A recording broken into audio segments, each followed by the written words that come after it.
तो चलिए स्टार्ट करते हैं आज के इस चैप्टर को। और यहाँ पे मैं बिल्कुल बेसिक से जीरो लेवल से स्टार्ट करने वाला हूँ प्रॉफिट एंड लॉस को। सबसे पहले मैं आपको कॉस्ट प्राइस, सीपी क्रय मूल्य और सेलिंग प्राइस विक्रय मूल्य के बारे में बताऊंगा, क्योंकि बहुत सारे बच्चे जब हाई लेवल के क्वेश्चन पे हम जाते हैं और अच्छे लेवल के क्वेश्चन पे जाने के बाद में जब हमें ये नहीं पता चलता कि कौन सा इसमें सीपी और कौन सा एसपी है, तो वहाँ पे बहुत प्रॉब्लम आती है। तो बिल्कुल बेसिक से पढ़ते हुए चलेंगे स्टेप बाय स्टेप, तो प्रॉब्लम कहीं पे नहीं आएगी। मैंने लिखा है यहाँ पे सीपी क्रय मूल्य। देखिए सबसे पहले तो ये चीज़ क्लियर होगी कि सीपी को ही क्रय मूल्य बोला जाता है। और राम ने 10,000 रुपये में मोबाइल खरीदा, यानी कि जितने रुपए में राम ने मोबाइल को खरीदा वो क्या है, सीपी है, वो क्रय मूल्य है। ठीक है। सेलिंग प्राइस क्या होती है, राम ने 12,000 रुपये में मोबाइल बेच दिया, एक तो ये सीपी है, और राम ने 8,000 रुपये में बेच दिया, सॉरी सेलिंग प्राइस है, एसपी है। 8,000 रुपये में मोबाइल बेच दिया तो ये सेलिंग प्राइस है। दो सेलिंग प्राइस का मतलब क्या है, राम ने एक बार तो इस मोबाइल को प्रॉफिट पे बेचा है 2,000 के, और एक बार बेचा है लॉस पे। तो इस कंडीशन में आप समझ गए होंगे कि सेलिंग प्राइस आपकी दो हो सकती है। ठीक है, एक आपकी प्रॉफिट वाली, एक लॉस वाली। अब यहाँ पे हमें क्या पता चलता है कि जब हमारा प्रॉफिट होगा तो सेलिंग प्राइस बड़ी होगी, कॉस्ट प्राइस से सेलिंग प्राइस आपकी बड़ी होगी, और जब हमारा लॉस होगा तो हमारी सीपी से सेलिंग प्राइस छोटी होगी। तो इस चीज़ को यहाँ पे दिमाग में रखिएगा। जैसे मैंने यहाँ पे बता भी दिया आपको, जब प्रॉफिट होगा तो जो 12,000 रुपये में मोबाइल बेचा है 10,000 का मोबाइल, तो हमारी सीपी बड़ी है तो हमारा प्रॉफिट हुआ है। और जब लॉस होगा तो हमारा कॉस्ट प्राइस जो है वो बड़ा होगा और सेलिंग प्राइस छोटा होगा। तो यहाँ पे एक चीज़ और मैं आपको बता देता हूँ। देखिए जब भी आपका प्रॉफिट हो चाहे लॉस हो, तो नीचे जो रखा जाएगा बेस में रखा जाता है। जब पूछा जाता है कि प्रॉफिट परसेंटेज बताइए, लॉस परसेंटेज बताइए बताइए, क्वेश्चन में पूछा जाता है, तो नीचे हमेशा सीपी आता है, कॉस्ट प्राइस आता है, क्रय मूल्य आता है। ठीक है। अब एक बार तो सीपी आपका बड़ा है और एक बार छोटा है। अब छोटा जब होता है जब प्रॉफिट होता है, तो जब भी प्रॉफिट होगा तो नीचे छोटे वाली अमाउंट आएगी, नीचे छोटे वाली जब भी प्रॉफिट होगा, और जब भी लॉस होगा तो नीचे बड़े वाली अमाउंट आएगी। है दोनों बार सीपी, बट इस कंडीशन को समझ लीजिए, क्योंकि कई बार आप कंफ्यूज रहते हैं कि अब नीचे कौन सी आएगी। तो छोटे बड़े से भी आप समझ सकते हैं कि जब प्रॉफिट होता है तो नीचे छोटा, प्रॉफिट के टाइम पे नीचे छोटा, और लॉस के टाइम पे नीचे बड़ा आएगा। वो मैं आपको धीरे धीरे क्वेश्चन में बताऊंगा, इसका मतलब आपको तब समझ में आएगा जब मैं क्वेश्चन कराऊंगा। ठीक है। चलिए अब एक बेसिक से क्वेश्चन पे चलते हैं। यहाँ पे लिखा है ratio of CP and SP, यानी कि कॉस्ट प्राइस और सेलिंग प्राइस, क्रय मूल्य और विक्रय मूल्य का रेशियो दे रखा है 5 और 4। हानि प्रतिशत बताओ। यहाँ आप समझ गए, कॉस्ट प्राइस यानी कि राम ने जितने में खरीदा था, 5 में खरीदा था यानी कि कॉस्ट प्राइस, और 4 में बेच दिया, तो कितने का लॉस हुआ, 1 का। यहाँ पे 1 का लॉस हो रहा है, और मैंने क्या बताया था अभी आपको, लॉस के टाइम पे नीचे कौन सा आता है, बड़े वाला। तो इन दोनों में बड़ा कौन सा है, सीपी। तो मैंने बताया था आएगा नीचे सीपी, बट आपको ये भी पता होना चाहिए कि बड़े वाला आता है, क्योंकि कई बार ये समझ में नहीं आता कि नीचे अब रखे कौन सा। तो आप समझ जाइए कि नीचे बड़े वाला आएगा। जब लॉस होगा तो 1/5 गुना 100 कर दीजिए, 20% का लॉस आपका राइट आंसर आ गया। ये तो बेसिक सा क्वेश्चन है। ठीक है, धीरे धीरे लेवल को बढ़ाते हुए चलेंगे। आपका नेक्स्ट क्वेश्चन है क्वेश्चन नंबर 2। किसी रेडियो को 25% हानि पर बेचने से 510 रुपये प्राप्त होते हैं, तो बताओ 25% लाभ प्राप्त करने के लिए उसे कितने में बेचना चाहिए। तो यहाँ पे जब भी किसी वस्तु को हानि पे बेचा जाता है, तो आपको क्या करना है, 100 माइनस जितनी हानि पे 25, तो 25 माइनस कर दीजिए, यानी कि उसे 75% पे बेचा गया। अगर किसी वस्तु को प्रॉफिट पे बेचा जा रहा है, लाभ पे बेचा जा रहा है, मान लीजिए 25% के लाभ पर बेचा जाता, तो 100 प्लस 25 करते, तो वो 125% की वैल्यू पर बेचा गया था। तो यहाँ पे क्या हुआ है कि रेडियो को 25% हानि पर बेचा गया और 510 रुपये मुझे प्राप्त हुए। तो जो मेरी सीपी थी, क्रय प्राइस था, क्रय मूल्य था, वो 100% होगा, बट जब मैंने उसको बेचा तो मुझे मिले 25% हानि के प्राइस, यानी कि 75% मिले सिर्फ मेरे को, क्योंकि 25% की मुझे हानि हुई है, और जो उसके प्राइस थे 25% हानि के, वो 510 रुपये थे। यानी कि आपको मिला 75% की वैल्यू। 100 में से 75% की वैल्यू के इक्वल क्या है, 510 रुपये। आपको निकालना क्या है, तो बताओ 25% लाभ प्राप्त करने के लिए उसे कितने में बेचा जाना चाहिए। तो यानी कि जब मैं 25% उस पर लाभ कमाऊंगा तो मैं उसे कितने में बेचूंगा, 100 प्लस 25 में, तो 125 में मैं उसको बेचूंगा। तो आपको क्या करना है, 75% की वैल्यू आपको पता है, तो 510 को 75 से भाग कर दीजिए और 125 से गुणा कर दीजिए। तो कितनी बार जाएगा, 25 पंजे 125 और 25 तिया 75 और 3 से जाएगा 510 170 बार, 170 की 5 में कर देंगे तो 850। तो अगर मैं इस वस्तु को 850 में बेचता हूँ तो मुझे 125 यानी कि 25% का प्रॉफिट होगा। ठीक है, तो ये 850 125% की वैल्यू हो जाएगी। समझ गए। जब मैं इसको 75% पे बेचता हूँ तो 510 मिलते हैं, और जब मैं इसको 125 पे बेचता हूँ यानी कि 25% लाभ पे बेचता हूँ तो 850 रुपये मुझे मिलते हैं। समझ गए, कॉन्सेप्ट क्लियर है, कोई प्रॉब्लम नहीं है। इस टाइप का क्वेश्चन आपके एग्जाम में आ सकता है। चलिए नेक्स्ट क्वेश्चन एक और देख लेते हैं इसी तरीके का, ताकि डाउट ना रहे बिल्कुल भी। एक साइकिल को 2850 रुपये में बेचने से एक दुकानदार को 14%, यहाँ पे 14% लिखा है, का लाभ होता है। यदि लाभ कम करके 8% रखा जाए तो विक्रय मूल्य होगा। उसका हमें सेलिंग प्राइस बताना है 8% के प्रॉफिट का। मैंने फिर बताया आपको कि हमारी कॉस्ट प्राइस कितनी होती है, 100% होती है, और उस पर यहाँ पे 2850 रुपये में बेचने पर 14% का लाभ हो रहा है। इसका मतलब क्या है कि 114% पे बेचा होगा मैंने। जब 14% का लाभ हुआ, 100 + 14 कर लेंगे तो 114% पे बेचा होगा, यानी कि 114% की वैल्यू मुझे पता है 2850 है। तो 2850 114% की वैल्यू है, तो मुझे चाहिए कितना, 8% का लाभ चाहिए बस। यदि लाभ कम करके 8% रखा जाए, अगर मुझे 8% ही लाभ कमाना है तो इसका मतलब मैं 108% पर बेचूंगा, और 114% की वैल्यू को मैं डिवाइड करूंगा 114 से, 2850 को 114 से भाग कर दूंगा, और केवल मुझे चाहिए 8% प्रॉफिट, यानी कि 108 से मल्टीप्लाई कर दूंगा। तो ये कितनी बार जाएगा भाई, 2850 जाएगा 114 से 25 बार, और 25 की 108 में करेंगे तो 2700 आपका राइट आंसर आ जाएगा। दोस्तों मुझे साथ ही साथ ये बताते रहिएगा कि आपको क्वेश्चन समझ में आ रहे हैं। अगर वीडियो पसंद आ रही होगी, समझ में आ रहे होंगे, तो लाइक का बटन दबाइएगा, ताकि मैं ये देख सकूं कि कितने बच्चों को यहाँ पे समझ में अच्छे तरीके से आ गया, आंसर आ गया। ठीक है, चलिए फिर नेक्स्ट क्वेश्चन पे चलते हैं।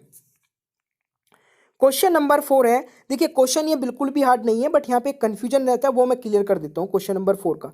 अभी जब वीडियो का आप पूरा एंड तक देखेंगे ना, कुछ क्वेश्चन इतने इंटरेस्टिंग और इतने इंपॉर्टेंट है कि मज़ा आ जाएगा, कि आप बोलेंगे कि हाँ यार ये क्वेश्चन में मेरे को प्रॉब्लम रहती थी, और उसके बाद नहीं रहेगी। ठीक है, क्वेश्चन नंबर 4 है, विकास ने 12,000 रुपये का सामान खरीदा, उसे दुकान तक लाने में 2,000 रुपये का अतिरिक्त खर्च पड़ा। यदि कुल सामानों की संख्या 700 है, उसे विकास ने 23 रुपये प्रति सामान की दर से बेच दिया, तो उसे कितना लाभ हुआ। अब यहाँ पे थोड़ा ध्यान से देखिए, विकास ने 12,000 रुपये का सामान खरीदा, सीपी उसकी क्या बनेगी, 12,000 रुपये का सामान खरीदा, 2 रुपये उसे अतिरिक्त खर्च पड़ा है उसे दुकान तक लाने में, तो 2,000 रुपये वो भी ऐड कर देंगे। भाई कॉस्ट प्राइस क्या होती है, हमारी लागत। जब किसी सामान को हमने खरीदा और उसमें एक्स्ट्रा भी खर्चे हो रहे हैं, तो वो भी तो उसकी लागत ही हुई ना, तो 2,000 वो भी इसमें प्लस कर देंगे। यहाँ पे ये वाली गलती बहुत सारे बच्चे कर जाते हैं, इसको ऐड नहीं करते हैं। तो उसका जो सीपी बन गया वो कितना बन गया, 14,000, 14,000 रुपये का उसका कॉस्ट प्राइस बन गया। अब यहाँ पे बोला जा रहा है कि जो उसने टोटल सामान है वो 700 है, अगर उसने 700 सामानों को 23 रुपये प्रति सामान के हिसाब से बेच दिया तो कितने के हो गए, ये हो गए 16,100 रुपये के। यानी कि उसने 16,100 रुपये में बेचा 14,000 रुपये का सामान, तो कितना प्रॉफिट हुआ, ये आपका हो जाएगा 14,000 को इसमें से माइनस कर देंगे 16,100 में से, तो 2,100 रुपये का प्रॉफिट हुआ। ये आपसे पूछा गया था। ठीक है, तो ये बहुत सिंपल सा एक क्वेश्चन था, कोई प्रॉब्लम नहीं है, सारे टाइप की क्वेश्चन आने चाहिए। किसी भी टाइप का क्वेश्चन आ जाए तो प्रॉब्लम नहीं आए, ऐसा होना चाहिए। अब एक ये क्वेश्चन है, बड़ा फेमस क्वेश्चन है यहाँ पे। अब मैं समझाऊंगा आपको कि बड़े छोटे का मतलब जो मैं आपको बता रहा था शुरू में, उसका क्या यूज है। क्वेश्चन नंबर 5, एक बेईमान दुकानदार 1 किलोग्राम के स्थान पर 950 ग्राम ही तोलता है, और वह कहता है कि मैं सभी वस्तुओं को क्रय मूल्य पर ही बेचता हूं, तो उसका लाभ प्रतिशत बताओ। तो दोस्तों सबसे पहले क्वेश्चन का मतलब समझते हैं।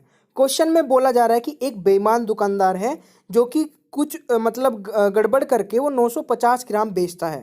ठीक है, 1 किलो के स्थान पे 950 ग्राम बेचता है, वो कुछ गड़बड़ कर देता है। ठीक है, जब वो 950 बेचेगा 1 किलोग्राम के जगह पे, तो वो प्रॉफिट कमा रहा है बेचने में। कितना प्रॉफिट कमा रहा है, 50 ग्राम का, हर 1 किलोग्राम पे 50 ग्राम का प्रॉफिट कमा रहा है। तो यहाँ पे क्वेश्चन में आपसे यही पूछा गया है कि वो कितना प्रतिशत लाभ कमा रहा है। ठीक है, और वो ये बोलता है कि मैं जितने में खरीदता हूँ ना सामान को उतने में बेच देता हूँ। तो अगर वो जितने में खरीदता है उतने में बेच देता है, बट प्रॉफिट वो कहाँ से कमा रहा है, जो ये कम बेचता है तोलने में, यहाँ से वो प्रॉफिट कमा रहा है, यानी कि 50 ग्राम का प्रॉफिट कमाएगा। अब मुझे ये बताइए, प्रॉफिट हम किस चीज़ पे निकालते हैं, छोटे वाली अमाउंट पे, बड़े वाली अमाउंट पे। अब यहाँ पे आपको समझ में नहीं आएगा कि नीचे कौन सी रखी जाए। अगर समझ में आ रहा है तो बहुत अच्छी बात है, अगर समझ में नहीं आ रहा है तो प्रॉफिट हमेशा छोटे वाली अमाउंट पे निकाला जाता है। तो छोटे वाली नीचे रख दीजिए, 50/950 और गुणा 100। तो यहाँ 0 से 0 कट जाएगी, 5 से 95 जाएगा 19 बार, 100 को 19 से भाग करेंगे कितनी बार जाएगा, 5 से 5/19। तो ये हो जाएगा आपका राइट आंसर। अब समझ में आ गया कि जब आपको ये समझ में ना आए कि नीचे कौन सी अमाउंट रखी जाएगी, तो प्रॉफिट होते ही नीचे छोटे वाली अमाउंट, लॉस होगा तो नीचे बड़े वाली अमाउंट, बस आपको इतना करना है। चलिए, आशा करता हूं कि समझ में आ गया होगा। नेक्स्ट क्वेश्चन पे चलते हैं। एक क्वेश्चन और देखिए, अभी परसेंटेज का चैप्टर मैंने आपको कराया था, और परसेंटेज का एक वीडियो है जो ज़बरदस्त वीडियो मैंने बनाई थी, उसका लिंक नीचे दे दूंगा डिस्क्रिप्शन बॉक्स में, उसे देख लीजिएगा। वहाँ पे भी मैंने ये आपको ट्रिक बताई थी कि इसका अभी बहुत यूज होगा, और अब ये प्रॉफिट एंड लॉस में भी आ गई है। तो इसको देख लेते हैं कैसे इसका यूज करते हैं। एक बेईमान दुकानदार सामान खरीदते समय 10% की गड़बड़ करता है तथा सामान बेचते समय भी 10% की गड़बड़ करता है, तो बताओ उसे पूरे सौदे में कितना लाभ होगा। अब ये क्वेश्चन बड़ा इंटरेस्टिंग सा है, और यहाँ पे बहुत सारे बच्चे इसमें लगाएंगे तिगड़मबाजी कुछ और करके, बट अगर आपको पता है इस ट्रिक का तो आप इसे कर लेंगे सेकंडों में। इसको तो रट लीजिए, ये बहुत इंपॉर्टेंट है, बहुत सारे क्वेश्चन को ऐसी चुटकियों में हल कर देते हैं।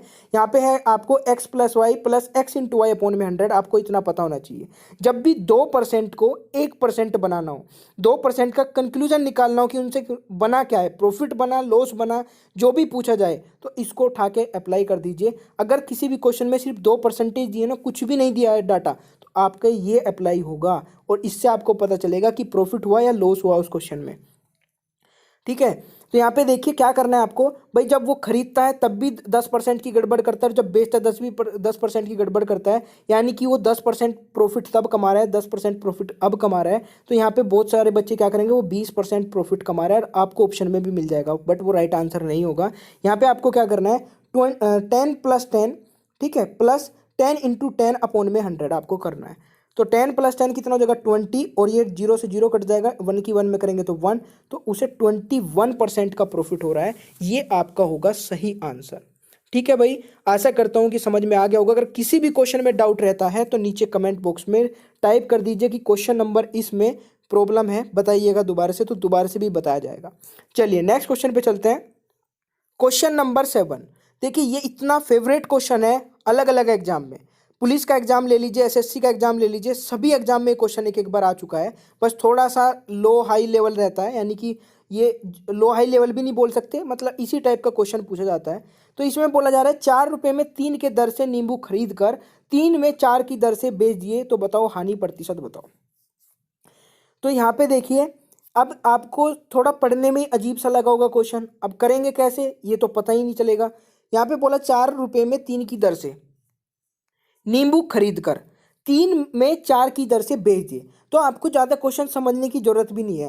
यहाँ पे आपको बस एक चीज़ पता होना चाहिए, ये प्राइस है और ये क्वांटिटी है, बस। अगर आपको इतना पता चल गया तो एक साइड में लिखिए प्राइस, एक साइड में लिखिए क्वांटिटी। 4 में 3 खरीदे ये सोचिए, और 3 में 4 बेच दिए, तो ऑब्वियसली बात है आप सीधा सीधा देख सकते हैं हुआ तो लॉस ही है। बट आपको अगर ये भी नहीं समझ में आ रहा कि लॉस हुआ प्रॉफिट हुआ, तब भी कोई टेंशन की बात नहीं है। इस तरीके से उठा के इनकी क्रॉस मल्टीप्लाई कर दीजिए, 3 की 3 में करेंगे 9, 4 की 4 में करेंगे 16। अब अगर क्वांटिटी वाली साइड बड़ी आए, अगर ये वाली साइड बड़ी आए तो हमेशा लॉस होगा, और अगर ये रुपीज़ वाली साइड बड़ी आए तो ये आपका प्रॉफिट होगा। समझ गए? लॉस कब होगा, जब क्वांटिटी वाली साइड बड़ी आए, और प्रॉफिट कब होगा, जब आपका रुपीज़ वाली साइड बड़ी आए। तो ये बिल्कुल सोचने वाली बात ही खत्म हो गई कि यहाँ पे इस क्वेश्चन में प्रॉफिट हुआ है लॉस हुआ, सीधा सीधा समझ में आ गया कि लॉस हुआ है। ये कितना लॉस हुआ है, 7 का लॉस हुआ है। अब फिर बात आती है कि इन दोनों में से नीचे कौन सा रखा जाए। नीचे आपका रखा जाएगा, जब लॉस होगा नीचे क्या रखा जाएगा, बड़े वाली अमाउंट। इन दोनों में बड़ी कौन सी है, ये वाली, तो नीचे रख दीजिए ये। 7/16 गुना 100 से कर दीजिए, तो कितना आ जाएगा, 43 कंप्लीट 3/4% आपका प्रॉफिट लॉस आ जाएगा, या फिर हम बोल सकते हैं 43.75% का लॉस होगा। अब ये बताइए कैसा मतलब क्वेश्चन लगा आपको ये सोल्व करने के बाद में। और इसी टाइप का एक क्वेश्चन मैं आपको देता हूँ घर के लिए, तो ट्राई करके देखिए, आंसर दीजिए कमेंट बॉक्स में। मैं जरूर देखूंगा कि कितने बच्चों ने आंसर दिया, ताकि मुझे पता चलेगी कि जो मैंने ट्रिक आपको सिखाई वो आपको समझ में कितनी आई है। तो ये वाला क्वेश्चन जल्दी से ट्राई करिए और राइट आंसर कमेंट बॉक्स में बताइएगा। चलिए, अगर नहीं होगा वो भी बताइएगा, मैं नेक्स्ट वीडियो में कवर करूंगा। क्वेश्चन नंबर 8 पे आते हैं। एक बहुत अच्छा क्वेश्चन है क्वेश्चन नंबर 8 भी। एक वस्तु को किसी मूल्य पर बेचने पर एक व्यक्ति को 20% का लाभ होता है। यदि वह उसे दोगुने मूल्य पर बेचे तो कितना प्रतिशत लाभ होगा। अब यहाँ पे जब किसी वस्तु को किसी मूल्य पर बेचने पर एक व्यक्ति को 20% का लाभ होता है, यदि वह उसे दुगने मूल्य पर बेचे तो कितना प्रतिशत लाभ होगा। मैंने माना उसका क्रय प्राइस जो सीपी है वो 100 है। अब जब उसे 20% का लाभ होगा उसे बेचने पर, तो सेलिंग प्राइस कितना हो जाएगा, 120 हो जाएगा। भाई समझे आप इसको, कॉस्ट प्राइस उसका 100 है तो सेलिंग प्राइस कितना हो जाएगा, 120। ये क्वेश्चन तो हो गया आपका यहाँ तक। अब यदि के बाद क्या बोला जा रहा है, यदि वह उसे दोगुने मूल्य पर बेचे। दोगुने मूल्य यानी कि न्यू सेलिंग प्राइस कितना हो जाएगा, इसका डबल कर दीजिए, 120 का डबल कितना होगा, 240। तो अगर वो उसे 240 पर बेचे तो कितना प्रतिशत लाभ होगा। भाई कॉस्ट प्राइस तो अभी भी हमारी 100 ही है, ठीक है, और न्यू प्राइस हमारा जो बन गया सेलिंग प्राइस वो कितना बन गया, 240। तो ये डिफरेंस कितने का आया, 140 का। तो यहाँ पे इससे निकाल लेंगे लाभ। तो 140 को 100 से भाग करेंगे और गुणा कर देंगे 100 से, क्योंकि परसेंटेज पूछी गई है तो 100 से 100 कट जाएगा। 140% का आपको लाभ हो गया, ठीक है, प्रॉफिट, ठीक है। तो प्रॉफिट कितने का हुआ है, 140%। अब बताइए क्या समझ में नहीं आया क्वेश्चन। अगर समझ में आया तो बताइएगा भाई कमेंट बॉक्स में। चलिए क्वेश्चन नंबर 9 पे आ जाते हैं। 9 भी बहुत अच्छा क्वेश्चन है। ये कैसे यार ब्लर सा हो गया। चलिए क्वेश्चन नंबर 9 में पढ़ के बताता हूँ, समझ में तो आ रहा होगा। किसी व्यक्ति ने एक कुर्सी 10% लाभ पर बेची। किसी व्यक्ति ने एक कुर्सी 10% लाभ पर बेची। यदि वह 20% कम पर खरीदे तथा 10 रुपये अधिक पे बेचता तो उसे 40% लाभ होता। कुर्सी का क्रय मूल्य ज्ञात कीजिए। बहुत इंटरेस्टिंग क्वेश्चन है, सेकंडों में होगा, समझिएगा एक एक लाइन को। भाई किसी व्यक्ति ने कुर्सी 10% लाभ पर बेची, यानी कि कुर्सी का जो सीपी होगा, क्रय प्राइस होगा, उसने 100 में खरीदी होगी, 110 में बेच दी 10% लाभ पर। ये तो हो गया आपका क्वेश्चन, कहाँ तक, यहाँ तक हो गया, यहाँ तक, ठीक है। वह उसे 20% कम में खरीदे। यदि वह उसे, देखिए यहाँ पे, यदि वह उसे 20% कम में खरीदे, 20% कम में यानी कि 80 में अगर वो खरीदे और 10 रुपये अधिक रखकर 40% का लाभ कमाए, यानी कि उसके 10 रुपये बढ़ा के 40% का लाभ कमाए। अब जब वो 80 रुपये में उसे बेचेगा तो अब मैं 80 पे तो 40% का लाभ कमाऊंगा। जब मैं उसे 80 में खरीदूंगा, सॉरी, तो उस पर जो 40% का लाभ मेरे को कमाना है वो 80 पे तो कमाना है। मैं उसमें 20% कम में खरीद रहा हूँ, 80 रुपये में खरीद रहा हूँ मान लीजिए। अब उस पर 40% का लाभ मैं 80 पे तो कमाऊंगा, तो 80 पे 40% का लाभ कमाने के लिए 100 से भाग करूंगा, 140 से मल्टीप्लाई कर दूंगा। समझ गया। तो यहाँ पे 112 रुपये में उसे बेच रहा हूँ मैं, यानी कि 112% में, सॉरी। जब मैं उसे 100% में खरीद के 110% में बेचता था तो 10% का लाभ होता था।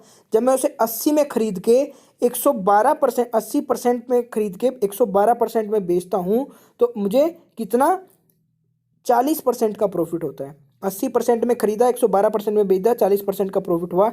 अब यहाँ पे क्या बताया जा रहा था कि ये जो इनके बीच का डिफरेंस कितना है, यहाँ से 110% था, 112 हो गया, यानी कि वो उसे यहाँ पे 2% का इंक्रीमेंट हुआ है। और ये किसकी वजह से हुआ है, ये जो 10 रुपये बढ़े हैं यहाँ पे, ये जो 10 रुपये बढ़े हैं ये इसकी वजह से हुआ है। तो 2% के बराबर 10 है आपका, तो 100% के इक्वल क्या हो जाएगा, तो 2% के इक्वल ये है, 100% के इक्वल हो जाएगा आपका 10 को 2 से भाग कर देंगे और मल्टीप्लाई 100 से कर देंगे, तो 500 आपका राइट आंसर हो जाएगा। भाई समझ में आया ना। मैं जल्दी से एक बार और बता देता हूँ, क्योंकि थोड़ा सा मुझे लग रहा है कि कहीं ना कहीं कोई पॉइंट रह गया है जो दोबारा से डिस्कस कर लेना चाहिए। सीपी था 100, 110 रुपये में उसे, सॉरी 110% पे उसे बेच दिया। जब वो 10% का लाभ कमाता है तो 100% की चीज़ को 110 में बेच देता है, 10% का लाभ हो जाता है। वो बोल रहा है कि इस क्वेश्चन में यदि वह 20% कम में खरीदे, 100% की बजाय वो 80% में खरीदे और उसे 10 रुपये अधिक रख के 40% का लाभ कमा ले, यानी कि अब मैं 80 पे तो 40% का लाभ कमाऊंगा, तो 80 को 100 से भाग करूंगा, 40% का लाभ कमाने के लिए 140 से मल्टीप्लाई कर दूंगा, यानी कि 112% में मैं उसको बेचता हूँ। 10 से बढ़ के 112 में बेच रहा हूँ, 2% का इंक्रीमेंट हो गया। 2% के इक्वल क्या हो जाएगा, 10 हो जाएगा, क्योंकि यहाँ पे 10 का इंक्रीमेंट हुआ था, 10 अधिक रखते हैं। तो 2% के इक्वल अगर 10 है तो 100% की वैल्यू आप इजीली निकाल लेंगे, तो इसलिए 500 आपका राइट आंसर हो जाएगा। अब क्वेश्चन नंबर 10 लास्ट क्वेश्चन है आज की वीडियो का, और लास्ट में एक क्वेश्चन मैं आपसे पूछूंगा, उसका आंसर देखते हैं कितने बच्चे यहाँ पे दे पाते हैं। क्वेश्चन नंबर 10 है, किसी वस्तु को 56 रुपए में बेचने पर उतना ही प्रतिशत लाभ होता है जितना वस्तु का क्रय मूल्य है। वस्तु का क्रय मूल्य क्या है? यहाँ पे बोला जा रहा है किसी वस्तु को 56 रुपए में बेचने पर उतना ही प्रतिशत लाभ होता है जितना उसका क्रय मूल्य है। जितने में उसे खरीदा था ना, उतना ही प्रतिशत लाभ होता है। ठीक है, तो हमें यहाँ पे एक चीज सीखनी है, ट्रिक है यहाँ पे बहुत अच्छी, कि जो 56 रुपए लिखे हैं ना, इसके ऐसे फैक्टर करने हैं कि दोनों की मल्टीप्लाई करके तो 56 आए और दोनों का डिफरेंस 10 आए। ये ट्रिक है। ठीक है, तो इसको जान लीजिए कि 56 के ऐसे फैक्टर क्या हो सकते हैं। 56 के बहुत सारे फैक्टर हो सकते हैं, बट ऐसा फैक्टर चाहिए जिसका डिफरेंस 10 आना चाहिए। ठीक है, तो 14 में से -4 करेंगे, 14 चौका 56, और 14 में से 10 माइनस करेंगे तो ये 4 माइनस करेंगे तो 10। तो अब आपका आंसर आ चुका है। आंसर क्या होगा? यहाँ पे प्रॉफिट पूछा है कितने मूल्य का प्रतिशत होता है जितनी वस्तु का क्रय मूल्य। तो यहाँ पे जो छोटे वाली अमाउंट होगी बस उसमें आपको 0 लगाना है, छोटे वाला जो फैक्टर होगा, और वो इतने % आपका राइट आंसर हो जाएगा। समझ गए हैं इस क्वेश्चन को? अगर समझ में आ गया है तो ये क्वेश्चन नंबर लास्ट जो है इसको करिए, और लास्ट क्वेश्चन का राइट आंसर कमेंट बॉक्स में दीजिएगा। 2 क्वेश्चन मैंने आज घर पे करने को लिए आपको दिए हैं, तो दोनों को ट्राई करिए, और इसकी PDF आप डाउनलोड कर सकते हैं टॉपिक स्टडी के टेलीग्राम चैनल से, जिसका लिंक नीचे भी है, या फिर आप डायरेक्ट सर्च करिएगा टॉपिक स्टडी टेलीग्राम पे जा करके, तो वहाँ पे मिल जाएगा सबसे ऊपर ही। डेली PDF में अपलोड करता हूँ करंट अफेयर की, मैथ की और रीजनिंग की, और भी बहुत सारी वीडियो के लिंक जो आप तक नहीं पहुँच पाते कई बार, वो यहाँ से मिल जाते हैं, जो इंपॉर्टेंट वीडियोज़ होती है। अगर वीडियो पसंद आई है तो वीडियो को तो आपने लाइक कर ही दिया, और नहीं किया तो कर दीजिएगा। शेयर करना बिल्कुल मत भूलिएगा, ताकि किसी दूसरे बच्चे की भी हेल्प हो सके। कोई भी डाउट रहता है तो नीचे कमेंट बॉक्स में पूछ सकते हैं। आप मुझे डायरेक्ट फेसबुक पे फॉलो कर सकते हैं, इंस्टाग्राम पे फॉलो कर सकते हैं। सर्च करिएगा सौरभ मलिक, SAURABHMALIK, सौरभ मलिक सर्च करके आप मुझे फॉलो करके कोई भी डाउट रहता है वहाँ पे भी पूछ सकते हैं, क्योंकि सब कुछ मतलब यूट्यूब पे पूछना पॉसिबल नहीं होता है। हज़ारों लाखों की तादाद में कमेंट आते हैं, तो उनको रीड करके वहाँ पे रिप्लाई देना पॉसिबल नहीं हो पाता है। तो ये आपका, और फेसबुक पेज पे भी आप मैसेज कर सकते हैं। टॉपिक स्टडी का फेसबुक पेज भी है, इंस्टाग्राम पेज भी है टॉपिक स्टडी का अलग से। तो चलिए फिर मिलते हैं नेक्स्ट वीडियो में। वीडियो को देखने बहुत बहुत धन्यवाद। आपका दिन शुभ हो।